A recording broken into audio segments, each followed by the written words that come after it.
Bien, ingenieros, hoy tenemos un invitado muy especial, el doctor Enrique Cornejo Ramírez. Él es ex ministro de Transporte, especialista en Economía Internacional de la Universidad de Lima. Ingeniero, doctor, muy buenas tardes. Buenas tardes, muchas gracias por la invitación.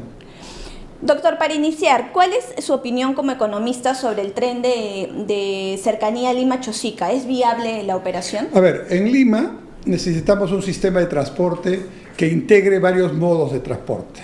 Estaremos de acuerdo todos en que el tráfico es un caos aquí, que demoramos diariamente entre 2 y 3 horas todos en trayectos y no en los sitios donde tenemos que estar, y que además esto empeora la calidad de vida, andamos a 5 kilómetros por hora en promedio. Esto quiere decir que esto tiene que solucionarse técnicamente. ¿Y cómo es esta solución? Con un sistema de transporte integral, masivo, moderno y seguro, que debe partir por las 5 o 6 líneas del metro.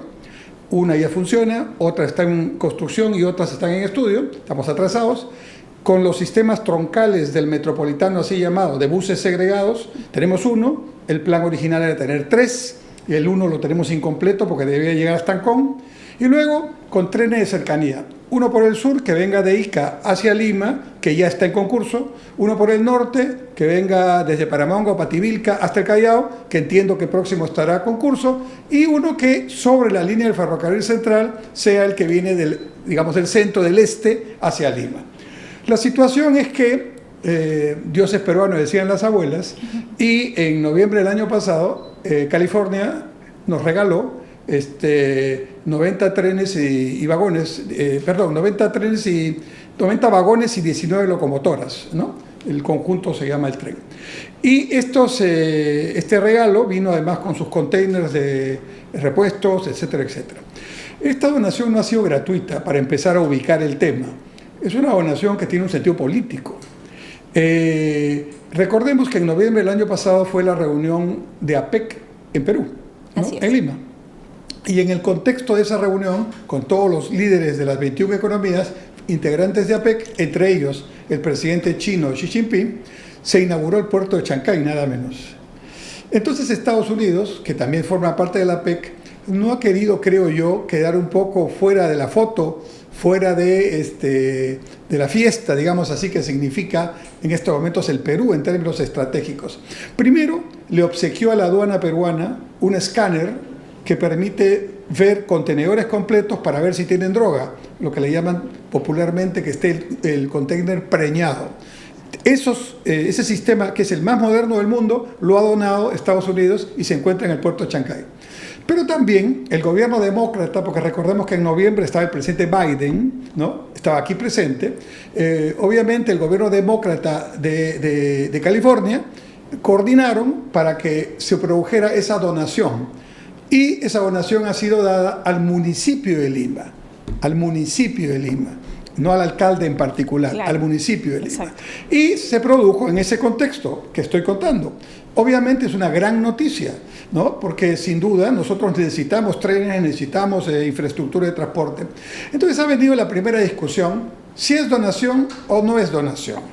Y realmente es una donación. Yo no creo que el secretario de Estados Unidos, Antony Blinken, que fue testigo presencial de esa donación, se puso ahí para decir que había una donación y no era.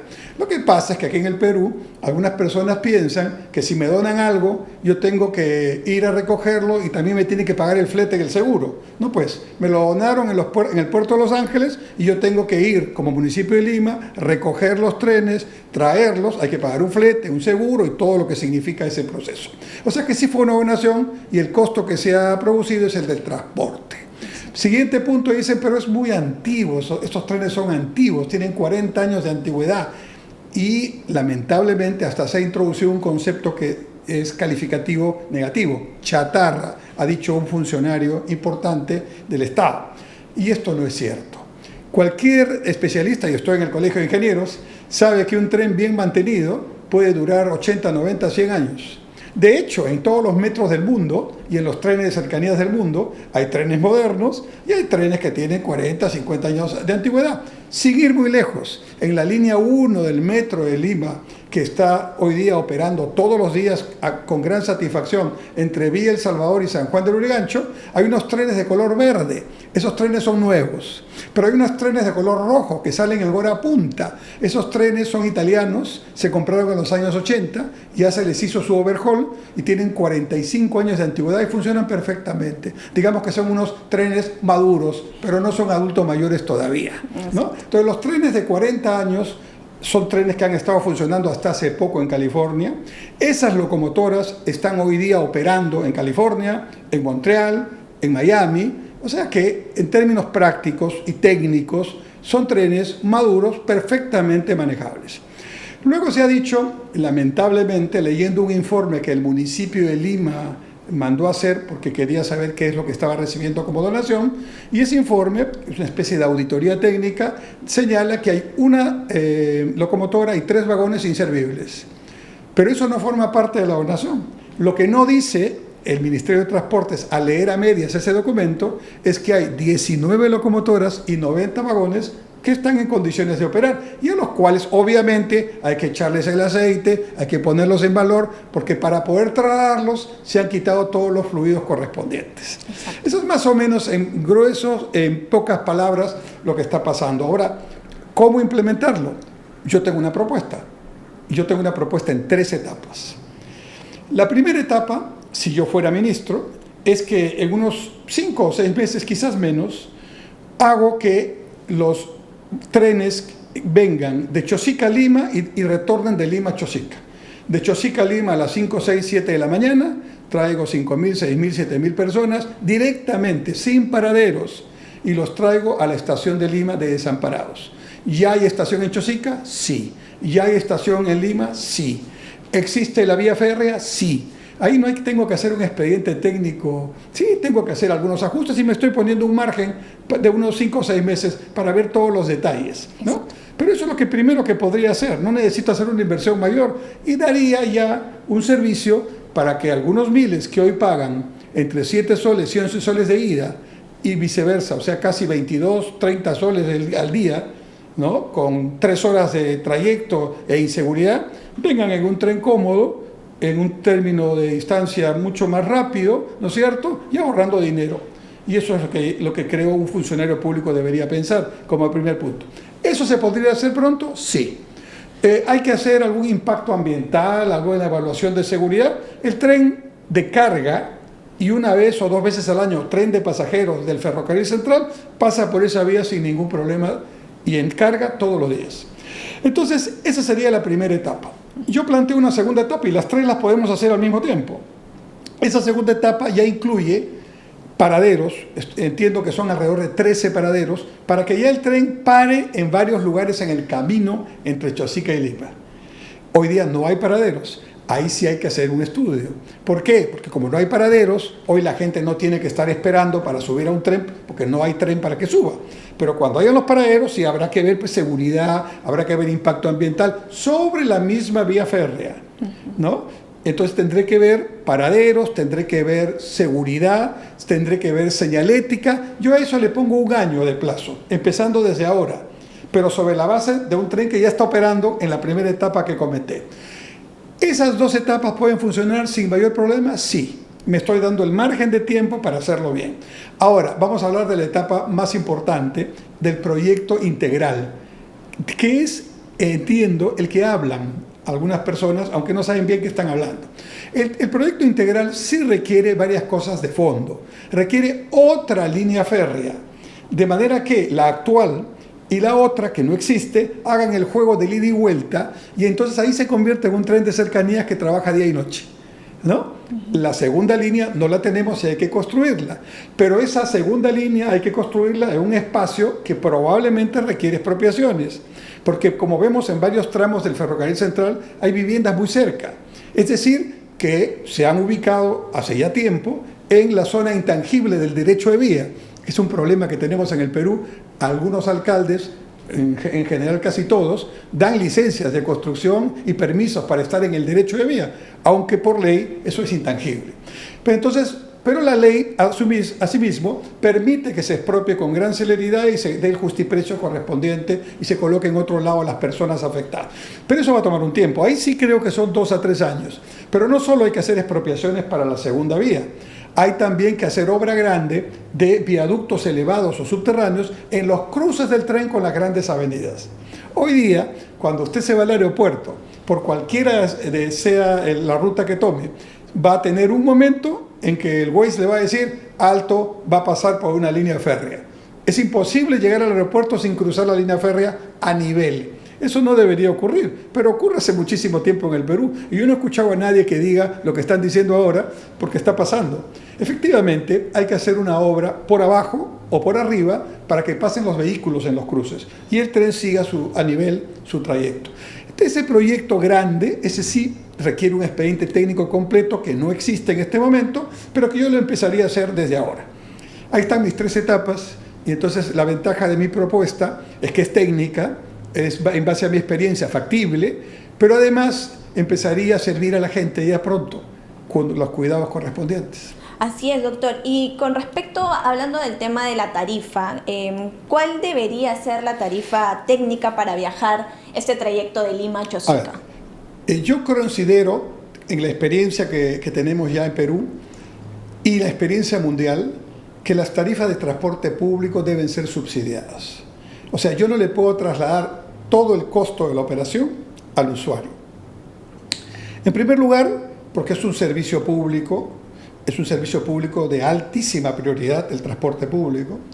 En segundo lugar, porque es un bien público, es decir, el Estado tiene la obligación de facilitarlo a todos, independientemente de sus niveles de ingresos o de su condición, ¿no? Por el solo hecho de ser ciudadanos y ser personas que necesitan tener un transporte seguro. Y en tercer lugar, porque la experiencia mundial indica que sería imposible poner a precios de mercado los costos de transporte, porque haría que la gente no pueda viajar, cuando es lo que hay que más bien tratar de estimular. Es decir, que haya menos vehículos individuales y que haya más vehículos de transporte público masivo. Así eso vamos todos. Y en otras ciudades eso es un hecho y ahora se resuelve como un tema absolutamente lógico. A ver, veamos. Si el pasaje hoy día de una persona que vive en Chosica y viene todos los días a Lima o para trabajar o para estudiar va entre 7 y 11 soles, el taxi colectivo vale 11 soles de ida. De manera que una persona tiene que tener un presupuesto diario de entre 25 y 30 soles para trabajar o estudiar viviendo en Chosica. Yo tengo estudiantes en San Marcos que viven en Chosica, ¿no? Y vienen con su carnet, con su pasaje, pero igual es caro. Tienen que levantarse a las 4 de la mañana para poder estar en sus clases. O sea, eso no es calidad de vida. Entonces, si nos enfocamos en las personas, va a ser más fácil ponernos de acuerdo qué cosa tenemos que hacer. Ok, son 11 de ida, pongamos 11 de regreso. Ya, son 22 soles. Yo calculo que un pasaje que tendría que tener algún nivel de subsidio podría estar entre 5 y 7 soles para poder garantizar, que digamos, una cobertura de parte de los costos, ¿no? Exacto. Eso debería ser. De hecho, por ejemplo, el pasaje del metro, que es 1,50 sol, ¿no? Probablemente el costo es cercano a los 4 soles. La diferencia se pone como subsidio. Así es. Doctor, ¿por qué el Ministerio de Transporte no da una solución técnica al proyecto del tren Lima-Chosica como costo de inversión y plan de implementación para una mejor operación? ¿Acaso no hay técnicos especialistas o cuál es su opinión al respecto? Hay una dirección de caminos y ferrocarriles, así se llama, y yo creo que allí sí deben haber algunos técnicos que conocen algo de ferrocarriles. Pero realmente quienes conocen de ferrocarriles no están en el Ministerio de Transportes, están en las empresas que trabajan todos los días con los trenes, y hay varias, ¿no? Tenemos el ferrocarril central andino, tenemos el ferrocarril surandino, ¿no? Y tenemos también las empresas que están operando trenes en este momento. Entonces, yo diría que manejar el overhaul, mantenimiento mayor de estos locomotoras y de estos vagones, o el mantenimiento periódico, no es una cosa del otro mundo, y hay gente aquí en el Perú que lo puede hacer. Entonces, el Ministerio de Transportes no está preparado para operar trenes, está preparado para dar el marco normativo y la regulación correspondiente para que funcionen los trenes, pero los trenes tienen que ser operados por privados. Así es. Doctor, actualmente los trenes rojos de la línea 1, ¿cuántos años de vida tienen? Justo 45 años. 45 años, ok. Cuando era usted ministro de Transporte, se inauguró la línea 1 del Metro de Lima. Coméntenos un poco acerca de este acontecimiento. Sí, esos trenes rojos fueron comprados en los años 80 a la firma Ansaldo italiana. Eran nuevos en ese momento. Y lógicamente, ya se conoce la historia, se construyó el viaducto y teníamos los trenes hasta la Panamericana Sur en el cruce con el puente Tocongo, pero durante casi 20 años se paralizó esa obra. Estos trenes iban todos los días ida y vuelta vacíos para simplemente darles un poco de vida y mantenimiento, ¿no? Pero fue un desperdicio tremendo de tiempo y de calidad de vida para la gente. Cuando se retomó el proyecto en el segundo gobierno del presidente García y cuando yo estuve de ministro, esta obra se concursó en el 2009 y se empezó a construir en el 2010, ¿no? Y logramos tener el primer tramo en junio del 2011. Y entonces allí no habían los trenes verdes. O sea, el tren eléctrico entre Villa El Salvador y San Juan de Lurigancho ha empezado a operar con los trenes rojos, con los italianos, que ya tenían en ese momento unos 20 y tantos, casi 30 años de antigüedad. Obviamente se han overjoleado, es decir, se ha hecho un mantenimiento mayor. Cada uno de estos, los vagones y las locomotoras tienen su propia lógica. Estas locomotoras, que repito, están vigentes, están en varios lugares de países desarrollados, cada 4 o 5 años, según su uso, requieren un mantenimiento mayor. Pero no es complicado porque las piezas de estas locomotoras son modulares. Entonces no hay que hacer, digamos, una cosa muy sofisticada. Y los que conocen de este tema lo saben perfectamente. Y los vagones también hay que darles un mantenimiento periódico, ¿verdad? Pero no el mantenimiento mayor que requiere, digamos, la locomotora con todos sus aditamentos. Entonces, estos trenes rojos siguen sirviendo. Yo los veo en las horas punta funcionando perfectamente, ¿no? Y bueno, como anécdota contaré que cuando estábamos en febrero del 2011, nos hicieron un boicot a estos trenes, porque hay gente siempre que no le gusta que funcionen, así como ahora hay quienes están poniendo trabas para que estos trenes funcionen, me refiero a los donados por California. Había gente que no quería que funcione el tren eléctrico en el 2011 y produjeron un incendio en el depósito en Villa El Salvador, y estos trenes son de una tecnología antigua. Todos recordaremos que cuando empezaron las computadoras a llegar, todos los equipos venían con unas tarjetas. Hoy día todo es digital, ¿verdad? Exacto. Pero venían con unas tarjetas que tenían sus circuitos. Estos trenes rojos tienen esa tecnología. Y bueno, nos quemaron las tarjetas. Con lo cual estábamos a 3-4 meses de inaugurar, terminar la obra, que no teníamos trenes. Es decir, teníamos trenes, pero no podían andar. Bueno, felizmente, nuestra Marina de Guerra, que tiene el servicio industrial de la Marina, allí con técnicos muy especializados, en unas cuantas semanas nos construyeron de nuevo tarjetas. O sea, no las reconstruyeron, construyeron nuevas tarjetas. Y con esas tarjetas están andando los trenes italianos rojos. Y doctor, eso ha quedado como anécdota, pero Sí, muy marcado. que demuestra que hay gente, que lamentablemente hay en nuestro país, que está dispuesta a boicotear, que está dispuesta a hacer lo que sea para que no funcionen las cosas, o para no darle crédito, mira lo que piensan, para no darle crédito a quien supuestamente va a beneficiarse, entre comillas, políticamente de eso. No les importa a las personas, no les importa el bienestar de la gente. Y hasta eso hacen. Hicimos la denuncia, por supuesto, pero al fin y al cabo lo que nos interesaba es que se solucionara el problema y lo solucionamos. Así es, doctor. ¿Cuál es su opinión sobre el grupo de trabajo que el Ministerio de Transporte instaló, esas 5 mesas técnicas? En su lectura han participado los especialistas en infraestructura ferroviaria. Bueno, yo he visto un video, porque están publicitándolos además, donde estaba el ministro hace poco. Creo que es la última mesa que se ha hecho, y veo a mucha gente especializada en infraestructura, veo a gente que conoce bastante de seguridad vial, algunos los conozco y son conocedores pero no veo a gente que sabe de trenes. Es que es un poco, están hablando, sí, los proyectos tienen que hacerse de esta manera, los perfiles, sí, claro, hay que cumplir con toda la normatividad. Pero es lamentable que por un tema, evidentemente, de campaña política, ya empezó la campaña política para el 2026, porque ahora además en este momento ya hay por lo menos 3 partidos que se han pronunciado directa o indirectamente sobre este tema. ¿Qué es lo que está pasando? No quieren darle el crédito al señor López Aliaga con respecto a los trenes. Entonces la idea es que pase la campaña y ya después hacemos que los trenes funcionen. Mientras tanto la gente esperando, pero hay que decirlo, los trenes no han sido donados al señor López Aliaga, los trenes han sido donados al municipio de Lima, que es la representación del Estado en la ciudad de Lima, con todos sus habitantes. Ahí hay un error, y políticamente hablando es un error también castigar, entre comillas, a quien supuestamente se va a beneficiar, porque lo están victimizando, y al victimizarlo más bien le dan mayor posibilidad de éxito. Así es, doctor. Contrariamente a lo que piensan. Así es, doctor. ¿Es viable que el ferrocarril Lima-Chosica pueda operar en 2 meses? ¿Qué opina usted? Bueno, el ferrocarril, el tren Lima-Chosica, como hemos conversado, yo en 3 etapas sí puedo decir, la primera etapa yo la pongo en 6 meses, la segunda etapa en 1 año y la tercera en 2 años y medio, 3. En mi forma de trabajo, que es trabajar 24/7, consultando a los especialistas, yo podría aminorar esos tiempos. Y de hecho tengo autoridad para hablar, porque yo hice 25 kilómetros de los 35 que tiene la línea 1 del tren en 18 meses. Wow. En 18 meses. Y eso está graficado, está constatado, y hay razones para hacerlo. No es que las inventamos. Trabajamos de día y de noche. Teníamos turnos de trabajadores, eran miles de trabajadores.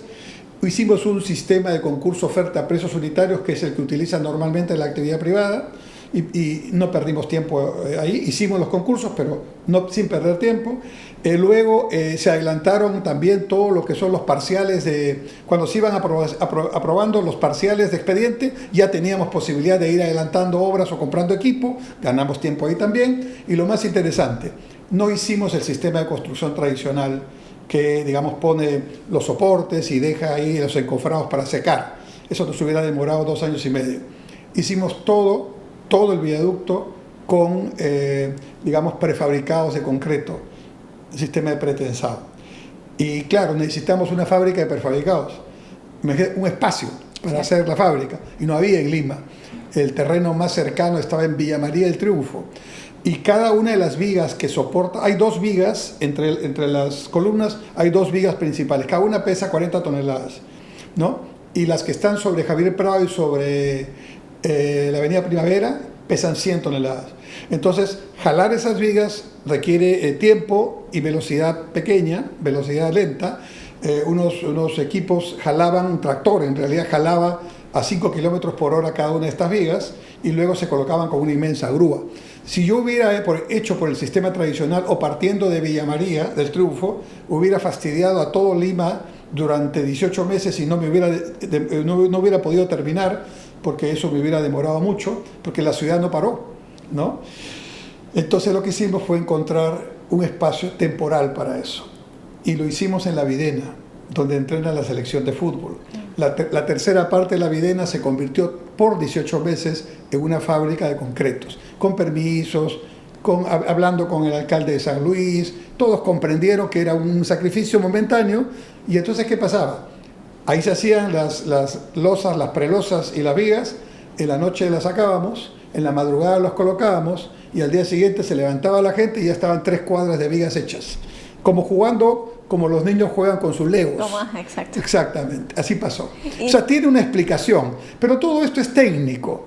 Lo que quiero decir, el ministro, yo no soy ingeniero, estoy en el colegio de ingenieros, pero yo soy economista, ¿verdad? Pero me rodeo de ingenieros, me rodeo de gente que es especialista, y les pregunto.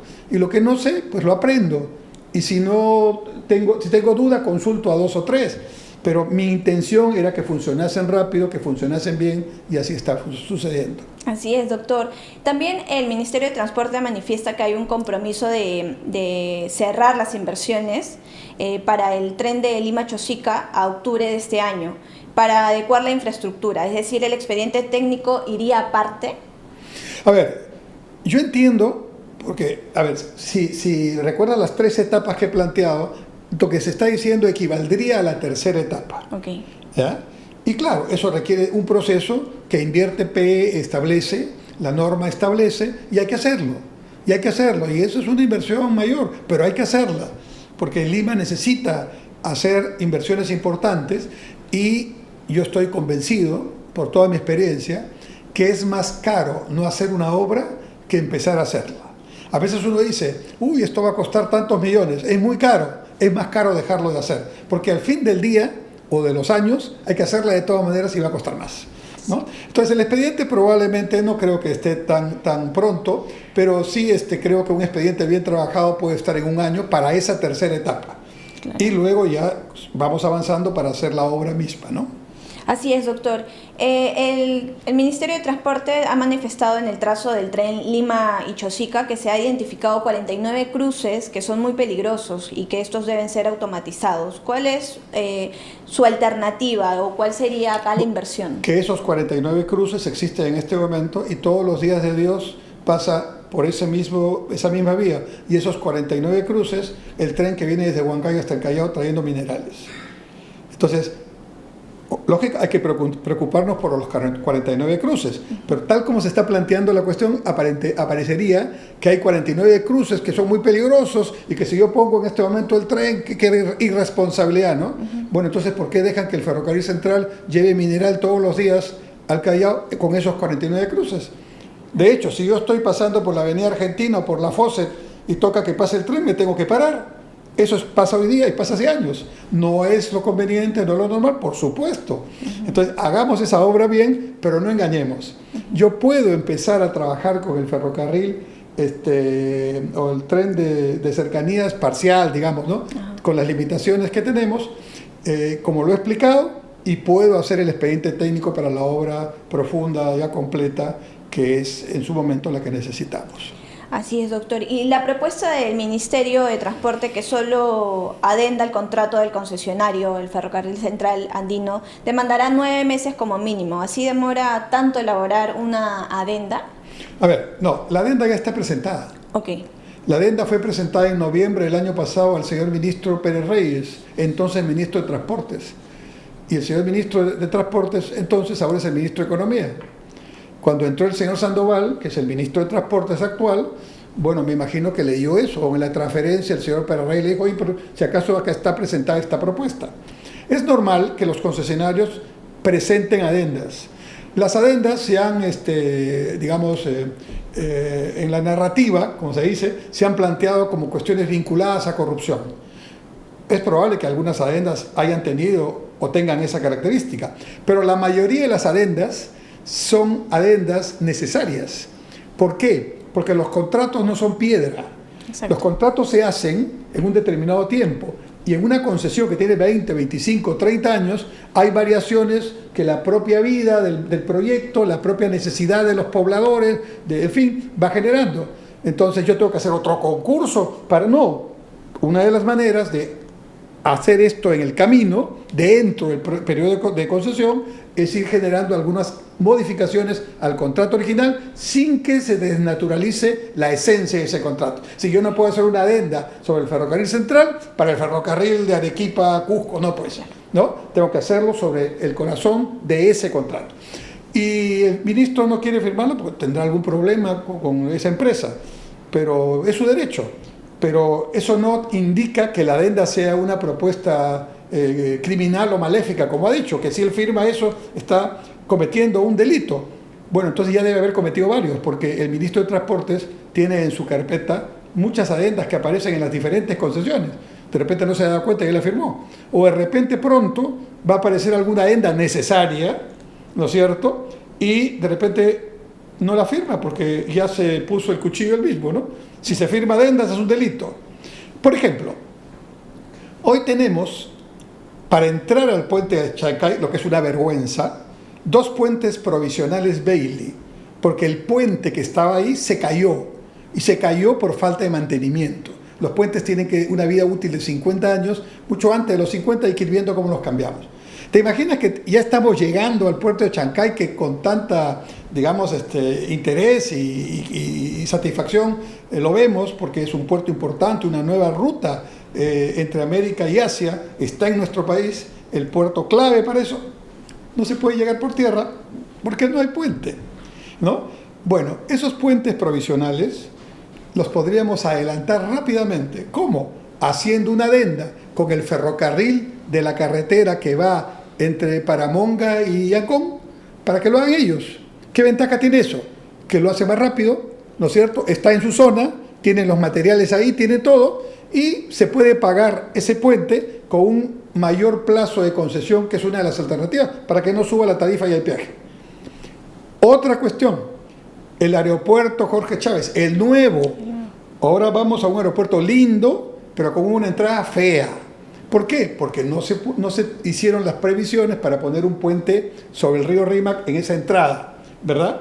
Bueno, eso se podría haber solucionado con una adenda con el concesionario Fraport del aeropuerto para que ellos hagan el puente. Y te aseguro que lo hacen en un año y medio.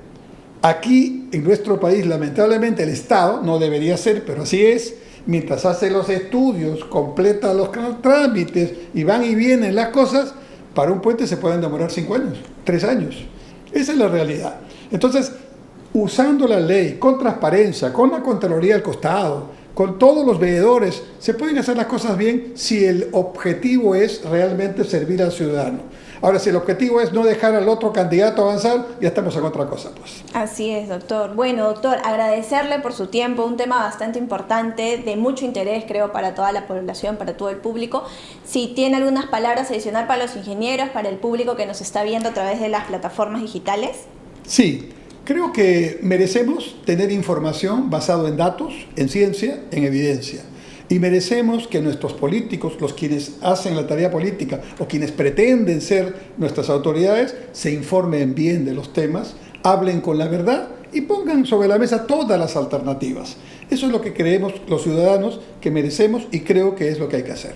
Muchísimas gracias, doctor Enrique Cornejo, Gracias por acompañarnos. También. Esperamos que en un próximo programa también podamos tocar y seguir más a fondo este tema. Muchísimas gracias. Y que pronto estén los trenes para servicio de 10.000, 15.000, 20.000, 30.000 personas que necesitan ese servicio pronto. Así es, doctor. Bueno, muchísimas gracias. Gracias a todos los que nos han acompañado hoy en Conexiones Viales. Nosotros nos vemos el siguiente lunes. Muchas gracias.